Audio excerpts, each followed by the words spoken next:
Hi everyone, welcome back to Navi's kitchen and beyond. இன்றைக்கி நம்ம பண்ண போகிற ரெசிபி பட்டாணி மசாலா. வாங்க எப்படி பண்ணுறதுன்னு பார்க்கலாம். டேஸ்ட்டாக ரொம்ப ஈஸியாக மசாலா பண்ணலாம். இப்போ அதுக்காக நான் பட்டாணி ஊற வச்சுருக்கேன். ஒரு சின்ன கப்புக்கு 1 கப்பு பட்டாணி போட்டிருக்கேன். தேவையான அளவு உப்பு போட்டுட்டு தண்ணி ஊற்றி அதை நான் வேக வைக்கிறதுக்காக குக்கரில் நான் வச்சுட்டேன். இப்போ பாருங்கள், நம்ம வேக வச்சுக்கலாம். பட்டாணி பூ போல் வெந்திருக்கணும். அதனால் ஒரு 4 விசில் போட்டுக்கோங்க. ஆல்ரெடி பட்டாணி ஊறி தான் இருக்கும், அதனால் வெந்துடும். இப்போ பார்த்திங்கன்னா மசாலா ரெடி பண்ணுறதுக்காக நான் 2 வெங்காயமும் 2 தக்காளியும் மிக்சியில் கட் பண்ணி போட்டு நான் அரைச்சி பேஸ்ட்டாக எடுத்துக்கிறேன்.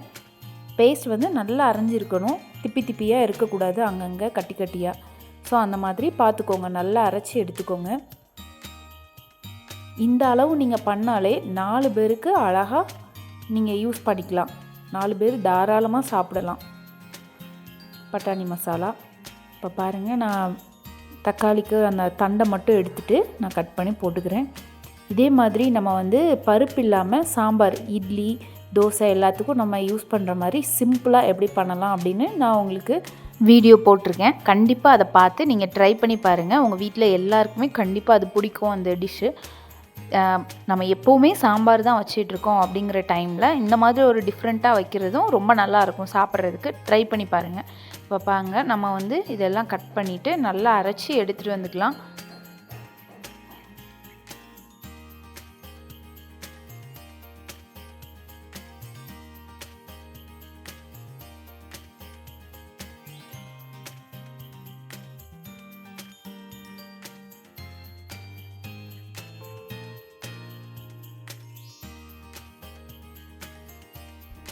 கூடவே காரத்துக்கு ஒரு பச்சை மிளகாவும் ஆட் பண்ணிக்கிறேன். இப்போ வாங்க, நம்ம அதை எல்லாமே அரைச்சி நம்ம எடுத்துகிட்டு வந்துடலாம். இவ்வளோதாங்க பொருள். இதை அரைச்சி நம்ம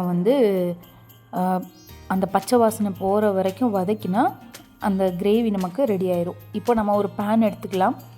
அந்த பேனில் நான் ஒரு 2 டேபிள் ஸ்பூன் ஆயில் விட்டுருக்கேன். நான் யூஸ் பண்ணது கடலை எண்ணெய் தான் யூஸ் பண்ணியிருக்கேன். இப்போது எண்ணெய் காஞ்சதும் கொஞ்சமாக இஞ்சி பூண்டு போட்டிருக்கேன், 1/2 ஸ்பூன் போட்டுட்டு நல்லா இஞ்சி பூண்டு வாசனை போகிற வரைக்கும் வதக்கி விட்டுக்கோங்க. இப்போ இஞ்சி பூண்டு வாசனை போனதுக்கப்புறம் 1 ஸ்பூன் காஷ்மீரி சில்லி பவுடர் நான் யூஸ் பண்ணியிருக்கேன். 1/2 ஸ்பூன் நார்மல் வத்தல் யூஸ் பண்ணியிருக்கேன், வத்தத்தூள். ஏன்னா அது கொஞ்சம் உரப்புக்காக. காஷ்மீரி சில்லி பவுடர் கலருக்காகவும், நார்மல் வத்தத்தூள் உரப்புக்காகவும் யூஸ் பண்ணியிருக்கேன். இது முடித்ததுக்கப்புறம் கரம் மசாலா ஒரு டீஸ்பூன், 1 ஸ்பூன் வேணால், 1 ஸ்பூன்னா அதிகமாயிரும். அதனால் 1 டீஸ்பூன் கரம் மசாலாவும் கொஞ்சமாக மஞ்சள் தூளும் ஆட் பண்ணிக்கோங்க. இப்போ நான் ஆட் பண்ணது மஞ்சள் தூள். இப்போ பார்த்திங்கன்னா இதுக்கு அடுத்தது கரம் மசாலா ஆட் பண்ணிக்கலாம். கரம் மசாலா அதிகமாக போட்டிங்கன்னாலும் அந்த ஸ்மெல் அந்த கிரேவிக்கு நல்லா இருக்காது. அதனால் 1 டீஸ்பூன் மட்டும் போட்டுக்கோங்க.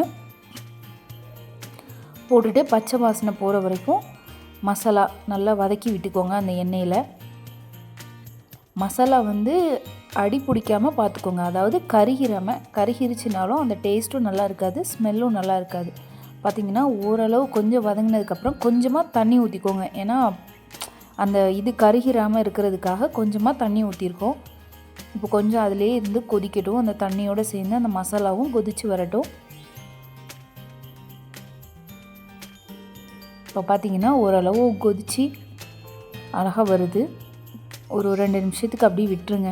நல்லா அந்த பச்சை வாசனை ஃபுல்லாக போகட்டும். இதுக்கப்புறம் நம்ம மிக்ஸி ஜாரில் அரைக்கிறதுக்கு அந்த பேஸ்ட் ரெடி பண்ணோம்ல, அதை அரைச்சிட்டு வந்துட்டேன். அந்த பேஸ்ட்டை அப்படியே இதில் நம்ம போட்டுடலாம். போட்டுட்டு இந்த பேஸ்ட்டோட பச்சை வாசனை போகிறதுக்கு மட்டும்தான் கொஞ்சம் டைம் எடுக்கும். ஏன்னா எல்லாமே நம்ம வதக்கலை, எல்லாமே அப்படியே பச்சையாக போட்டு தான் அரைச்சி எடுத்துகிட்டு வந்துருக்கோம். ஸோ அதனால் கொஞ்சம் டைம் எடுக்கும். அதுக்கு மட்டும் கொஞ்சம் டைம் கொடுக்கணும். நல்லா கொதித்து வரட்டும். நீங்கள் இதுக்கிடையில் உப்பு செக் பண்ணிவிட்டு வேணுங்கிற அளவுக்கு உப்பும் போட்டுக்கலாம். இப்போ பார்த்திங்கன்னா இந்த மசாலாவோட டேஸ்ட்டே உங்களுக்கு தெரியும், அந்த பச்சை வாசனை போயிடுச்சா இல்லையான்னு. அப்பப்போ நீங்கள் தொட்டு அந்த டேஸ்ட் பண்ணி பார்த்தாலே நீங்கள் கண்டுபிடிச்சிடலாம் மசாலா வெந்துருச்சு வேகலை அப்படின்னு. இப்போது இன்னும் கொஞ்சம் அந்த மிக்ஸி ஜாரை கழுகி நான் இன்னும் கொஞ்சம் தண்ணி ஊற்றிக்கிறேன்.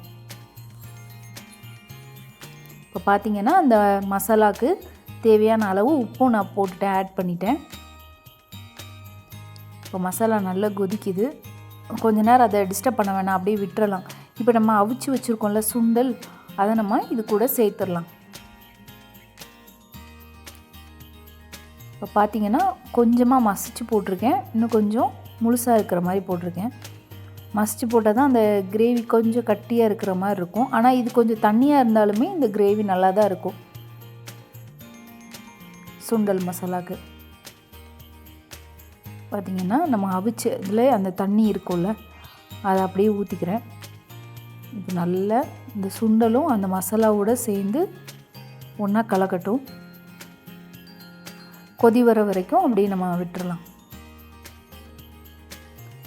நான்ஸ்டிக் வச்சு யூஸ் பண்ணுறீங்கன்னா மோஸ்ட்லி அடி பிடிக்காது. பட் ஆனால் நீங்கள் சில்வர் யூஸ் பண்ணுறீங்க அப்படின்னா கொஞ்சம் கேர்ஃபுல்லாக பார்த்துக்கோங்க. ஏன்னா சில்வர் சட்டி நார்மலாகவே வந்து அடி பிடிக்கும். ஸோ கொஞ்சம் கேர்ஃபுல்லாக அதை மட்டும் கவனிச்சுக்கோங்க. இந்த டிஷ்ஷன் இல்லை, எது பண்ணாலுமே சில்வர்னால் கொஞ்சம் கவனமாக இருங்க. இப்போ பார்த்திங்கன்னா கொதிக்க ஆரம்பிச்சிருச்சு.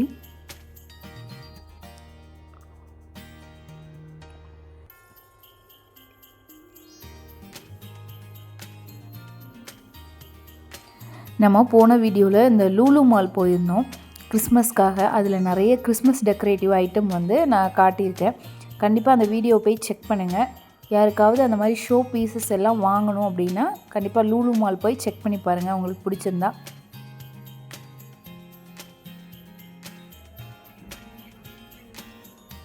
இப்போ ஒரு தடவை கிளறி கொடுத்துக்கலாம். ஒரு 5 நிமிஷம் கழித்து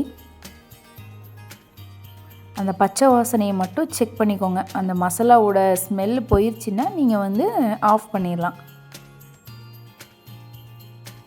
அதே மாதிரி உப்பும் டேஸ்ட் பண்ணி பார்த்துக்கோங்க. இப்போ பார்த்திங்கன்னா நம்ம மசாலா ரெடி ஆயிடுச்சு. எனக்கு நல்லா பச்சை வாசனை போயிடுச்சு. இப்போ நான் வந்து பானிபூரியுமே பொரித்து எடுத்துக்கிட்டேன் மசாலா பூரி பண்ணுறதுக்காக. இப்போ நமக்கு அந்த மசாலா பானிபூரி, அப்புறம் கொஞ்சமாக ஆனியன், கொரியாண்டர் லீஃப் கட் பண்ணி வச்சுருக்கேன், கொஞ்சமாக கார்ன் எடுத்திருக்கேன். நீங்கள் கார்ன் இல்லைன்னா ஓம பொடி கூட எடுத்துக்கலாம். இதை எல்லாமே நம்ம மசாலா பூரி மாதிரி ஃபஸ்ட்டு ஒரு லேயர் வந்து பானிபூரியை உடச்சி போட்டுக்கலாம். எத்தனை பூரி வேணுமோ அத்தனை பூரி உடச்சி போட்டுக்கோங்க. அதுக்கு மேலே நம்ம அந்த மசாலா சுண்டல் மசாலாவை ஸ்ப்ரெட் பண்ணிடலாம். பண்ணிவிட்டு கொஞ்சமாக ஆனியனும் கொத்தமல்லியும் ஸ்ப்ரிங்கிள் பண்ணிவிட்டு சாப்பிட வேண்டியதுதான். நம்ம சூப்பரான வீட்டிலே செஞ்ச சுண்டல் மசாலா ரெடி ஆயிடுச்சு. கண்டிப்பாக ட்ரை பண்ணி பாருங்கள். இதே மாதிரி பட்டாணி சுண்டல் புலாவ் போட்டிருக்கோம், அந்த வீடியோவையும் பாருங்கள். இன்னொரு வீடியோவில் நான் உங்கள் எல்லோரையும் மீட் பண்ணுறேன்.